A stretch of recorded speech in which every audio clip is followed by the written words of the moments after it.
avec Jésus. Quand je confie ma vie à Jésus, c'est là que je passe du temps avec Jésus. Et je me fais du bien parce que c'est la seule personne qui comprend mon cœur. C'est la seule personne qui prend du temps pour me regarder dans ma chambre. E c'est chi mi spera che sigui ore, che sigui dias, che sigui mesos, e c'est qui intende m'écouter. C'est qui de me fortifier, de me consoler. C'est pour ça que la prière c'est bon. La prière c'est une arme. Et voilà, pour vous dire, moi, mon fils, il a 5 ans aujourd'hui.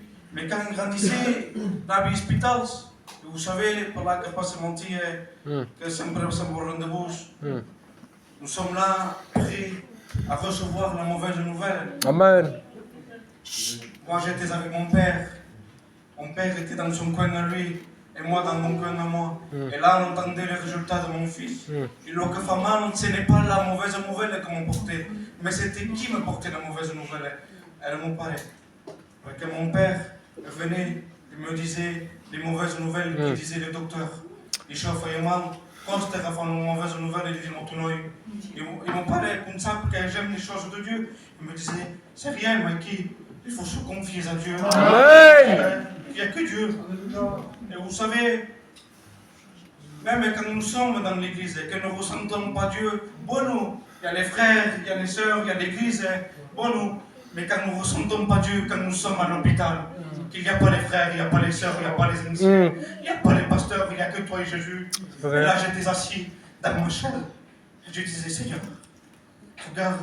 Et là, j'entends une voix dans mon cœur. Et là, il me dit, regarde dans ta droite. Je regarde à ma droite, il y avait une chaise vide.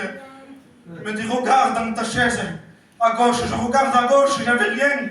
Je dis, Seigneur, pourquoi me fais-je ta choix? Il me disait, regarde, amour. Et quand il y avait une lumière sur moi. Et une voix me dire, je suis avec toi. Ceci a fortifié mon cœur. Alléluia. Je vous le dis, au moment je saute. Alors moi, je me donne une terrible mauvaise nouvelle. Amen. Il me dit, ton fils, il est condamné, c'est l'opage, c'est aveugle. Et là, mon père était brisé. Ça pensava dire comme ça, il peut lui dire. Mais ce que lui ne savait pas, c'est que j'avais eu la bonne nouvelle, moi. J'avais eu le mot de Dieu. Amen. Vous savez, mon père il me disait, pourquoi ça se passe triste? Parce qu'à l'hôpital, il me disait, pourquoi n'es-tu pas triste? Je disais, parce que j'ai eu le mot de Dieu déjà. Vous savez, si je donne un conseil à l'église, arrête de regarder les résultats que donnent les hommes dans tes mains. Ce que donnent les médecins.